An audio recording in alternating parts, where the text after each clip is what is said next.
discuss about disorders of human skeleton. So first of all there was the osteoporosis and then there was arthritis. ठीक है, दो हमारे पास disorders होते हैं. अगर हम बात करें सबसे पहले ऑस्टियोपोरोसिस की, तो ऑस्टियो का मतलब होता है bones and porosis mean pore formation. कि हमारे पास बोन्स में पोर फॉर्मेशन हो रही है जिसको कहा जाता है पोर फॉर्मेशन इन बोन्स. ठीक है, लाइक हड्डियाँ जिसको हम कहते हैं खोखली हो रही हैं अंदर से, उसको हम कहते हैं ऑस्टियोपोरोसिस. उसके कॉजेज़ होते हैं कि कैल्शियम जो लेवल होता है, एक तो वो जो होता है कम हो जाता है, डाउन हो जाता है, और दूसरा मेल न्यूट्रिशन हो जाती है. किसी भी विटामिन की, स्पेशली प्रोटीन की, विटामिन सी की जो है ना, उनका लेवल जो होता है वो कम होना शुरू हो जाता है. अगर फिज़िकल एक्टिविटीज़ बहुत कम हो जाएं, ठीक है, इसकी वजह से भी कहा जाता है कि ऑस्टियोपोरोसिस जो होती है वो हो जाती है. एंड स्पेशली वुमेंस में एस्ट्रोजन लेवल जो होता है वो कम हो जाता है, जिसकी वजह से ऑस्टियोपोरोसिस जो होती है वो कॉज हो जाती है. ऑस्टियोपोरोसिस ज़्यादातर जो होती है वो एडल्ट्स में होती है और स्पेशली ओल्ड एज में होती है, और ओल्ड एज में वुमेंस में ज़्यादा होती है एज़ कम्पेयर टू मैन. इसके इफ़ेक्ट्स ये होते हैं कि एक तो बोन्स जो होती हैं वो वीक हो जाती हैं, पोरस बोन्स प्रोड्यूस होती हैं. अगर हड्डियाँ खोखली हो जाएंगी, पोरस होंगी, तो उसमें रेट ऑफ फ्रैक्चर भी इंक्रीज़ हो जाएगा. ठीक है, सो और इसका सिम्टम होता है कि ये पेन से करेक्टराइज की जाती है, लाइक हड्डियों में पेन वगैरह रहता है. ठीक है, जिसको अगर आप फर्दर डायग्नोज करो तो आपको डॉक्टर्स ऑस्टियोपोरोसिस सजेस्ट करते हैं. अगर आप इस डायग्राम को देखें तो इसमें ये हमारे पास एक बोन है. ठीक है, बोन की हमें पता है आउटर लेयर जो होती है वो कॉम्पैक्ट बोन होती है, जो अंदर होती है वो स्पॉन्जी बोन होती है. ठीक है, उसमें स्पॉन्जीज प्रेजेंट होती हैं और ये कॉम्पैक्ट बोन थोड़ी हार्ड होती है. अब कॉम्पैक्ट बोन जिस साइड से मिलकर बनी होती है उसको हम ऑस्टियोसाइट्स कहते हैं. ऑस्टियोसाइट्स होते हैं उसके, अगर हम मतलब उसको मज़ीद अगर माइक्रोस्कोपी में देखा जाए तो उसकी कुछ इस तरह की डायग्राम हमारे सामने आती है, जिसमें ये जितने भी सेल्स हैं ये ऑस्टियोप्रोसेस हैं, ऑस्टियोसाइट्स हैं. ये हमारे पास ऑस्टियोसाइट्स सेल्स है. अब क्या होता है यहाँ पे कि बोन रिमॉडलिंग में हर मतलब further way time to time ये जो सेल्स होते हैं न्यू बनते हैं. अब ये पुराने सेल्स हैं as compared to these cells. ठीक है, पुराने सेल्स पीछे होते जाते हैं, नए सेल्स बनते जाते हैं. ठीक है, और इसी तरह हड्डियों की जैसे ग्रोथ होती है, उनका साइज़ बड़ा होता है, इसी वे के थ्रू बढ़ता है. इसको हम कहते हैं बोन रिमॉडलिंग. इसमें नए ऑस्टियोसाइट्स बनते हैं और पुराने जो होते हैं वो आगे चल जाते हैं, और बहुत जो स्वेयर कंडीशन में ऑस्टियोसाइट सेल्स होते हैं वो ख़त्म हो जाते हैं. अब हमारे पास अगर rate of formation of osteocytes is equal to rate of breakdown of osteocyte जो होता है वो इक्वल है, तो उसको तो हम कहते हैं कि ये हमारे पास नॉर्मल कंडीशन है बॉन रिमॉडलिंग की. लेकिन अगर rate of formation of osteocytes is become less than rate of breakdown of osteocytes, then we call that it's a disease osteoporosis.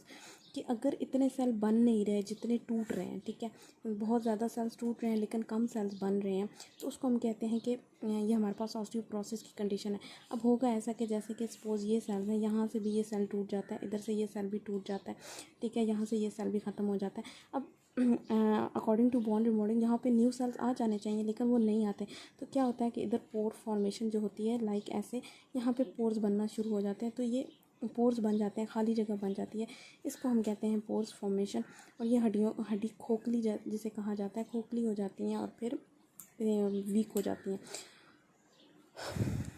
अब कहा जाता है कि ऑस्टियोपोरोसिस जो होती है वो ओल्ड एज में क्यों होती है, लाइक एडल्ट्स में इसकी रेशो क्यों कम है, ओल्ड एज में क्यों ज़्यादा है.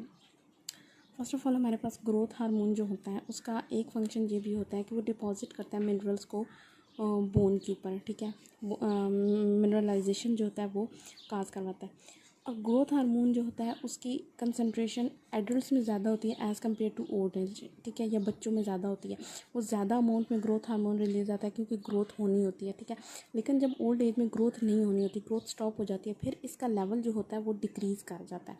ठीक है, ग्रोथ हार्मोन का लेवल डिक्रीज़ कर जाता है, जिसकी वजह से मिनरलाइजेशन जो होती है वो भी ऑलमोस्ट कम हो जाती है. मिनरलाइजेशन कम होगी तो बोन्स ऑलमोस्ट वीक होना शुरू हो जाएंगी. ऑस्टियोसाइट्स नए बनने जो हैं उनको वो मिनरल्स नहीं प्रोवाइड होंगे, जिसकी वजह से ऑस्टियोसाइट्स जो हैं वो वैसे नहीं बन पाएंगे जैसे एडल्ट्स में बन रहे होते हैं. इस वजह से ये ग्रोथ ओल्ड एज में ज़्यादा होता है एज़ कम्पेयर टू एडल्ट. अब ये कहा जाता है कि वुमेंस में रेशो ज़्यादा होती है एज़ कम्पेयर टू मैन. ऐसा क्यों होता है? ऐसा इसलिए होता है, वुमेंस में एक हार्मोन होता है एस्ट्रोजन्स. ठीक है, उसका भी सेम ग्रोथ हार्मोन की तरह कि वो भी मिनरलाइजेशन जो होता है डिपॉजिट करता है बोन्स को,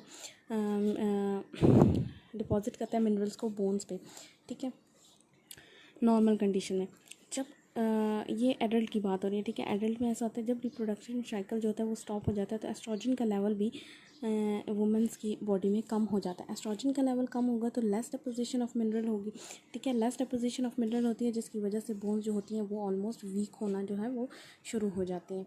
तो ये भी एक वजह है कि जो है मेंस में इतना नहीं होता मतलब परसेंटेज इतनी नहीं है ऑस्टियोपोरोसिस की जितनी वुमेंस में, वो due to estrogen level decrease की वजह से। और इसका ट्रीटमेंट जो होती है वो सबसे पहले तो एक्सरसाइज बताई जाती हैं, एक्सरसाइजेज फिजिकल एक्टिविटीज़ बताई जाती हैं। और दूसरा बैलेंस डाइट बताई जाती है, लाइक हमारे डाइट में विटामिन सी को ज़्यादा लिया जाए, प्रोटीन्स को ज़्यादा लिया जाए, ठीक है।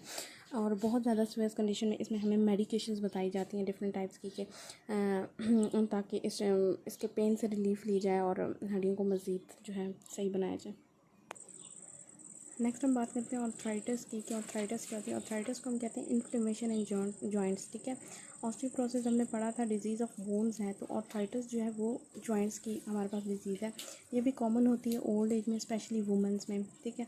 इसके सिम्टम्स हैं लाइक पेन हो गया, जॉइंट्स में बहुत ज़्यादा पेन होता है, स्टिफनेस फील होती है जॉइंट्स में, जॉइंट्स जो होते हैं वो सख्त हो जाते हैं, उनका बेंड होना मुश्किल हो जाता है थोड़ा। और इसके कॉजेज़ हैं हमारे पास, हमें पता है जॉइंट्स में टिश्यू प्रेजेंट होता है जो कि जॉइंट्स को मूव करने में हेल्प आउट करता है। उस टिश्यू को हम कार्टिलेज टिश्यू कहते हैं, ठीक है। और वो नरिशमेंट भी प्रोवाइड करता है। अगर वो कार्टिलेज टिश्यू डैमेज हो जाए या फिर उसका नंबर रिड्यूस्ड हो जाए किसी इंजरी की वजह से या किसी इन्फेक्शन की वजह से, तो जॉइंट्स प्रॉब्लम फेस करते हैं, लाइक जैसे ऑर्थराइटिस है, ठीक है। इसी तरह की डिफरेंट डिजीज़ेज जो होते हैं वो फेस करते हैं। तो हमारे पास इसमें मेन काज यही है कि जो कार्टिलेज टिश्यू है वो डैमेज हो जाता है, उसका नंबर रिड्यूस हो जाता है किसी इंजरी की वजह से, किसी भी इन्फेक्शन की वजह से, तो हमारे पास जो होता है ऑर्थराइटिस कॉज हो जाती है। उसके हमारे पास टाइप्स हैं, ऑस्टियोआर्थराइटिस है, रिहेमेटॉइड आर्थराइटिस है, गाउट है, ठीक है। अगर हम फर्स्ट ऑफ ऑल बात करें ऑस्टियोआर्थराइटिस की, तो ये फ्यूजन ऑफ बोन्स है, इमूवेबल बोन्स, उनमें फ्यूजन काज करते हैं। कार्टिलेज टिश्यू की वजह से होता है। कार्टिलेज का जो टिश्यू होते हैं वो डैमेज हो जाते हैं। और फर्दर क्या होता है कि हमारे पास एक लुब्रिकेंट प्रोड्यूस होता है जॉइंट्स में, जो कि जॉइंट्स को नरिश प्रोवाइड करते हैं और उनमें फ्लेक्सिबिलिटी जो होता है उसको इन्हेंस करता है। उसका लेवल भी अगर डिक्रीज़ हो जाए, कम हो जाए, तो क्या होता है कि जॉइंट्स जो होते हैं वो इजीली मूव नहीं कर सकते और हमारे पास जो होता है फ्यूजन ऑफ बोन्स हो जाते हैं। फ्यूजन ऑफ बोन का मतलब है कि बोन्स इजीली मूव नहीं कर पाती हैं, ठीक है, सख्त हो जाती हैं जॉइंट्स जो होते हैं। अच्छा, रेहमेटॉइड आर्थराइटिस की बात करें तो ये जो होता है हमारे पास मेम्ब्रेन जो होती हैं जॉइंट्स में प्रेजेंट होती हैं वो डैमेज हो जाती हैं, डैमेज हो जाती हैं जिसकी वजह से जॉइंट्स जो होते हैं वो मूव नहीं कर पाते। इसके भी हमारे पास फटीग है, लाइक थकावट फील होती है, पेन होता है, फीवर फील होता है, ठीक है। और लो ग्रेड फीवर होता है इसमें।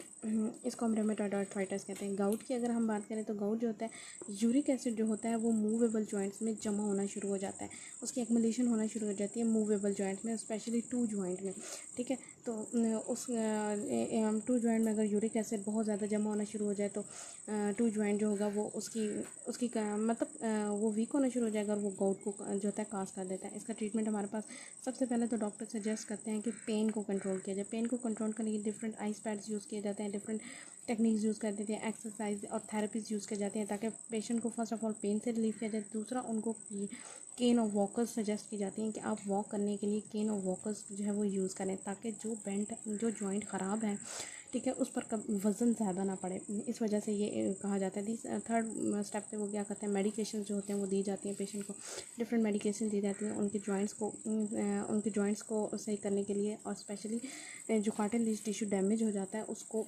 सही करने के लिए। और अगर बहुत ज़्यादा सीवियर कंडीशन पे हो जाए, लाइक बोन्स बिल्कुल मूव ना करी हो, या तो फिर सर्जरी करके जो कार्टिलेज टिश्यू डैमेज होता है उसको ट्रीट किया जाता है। Thanks for watching.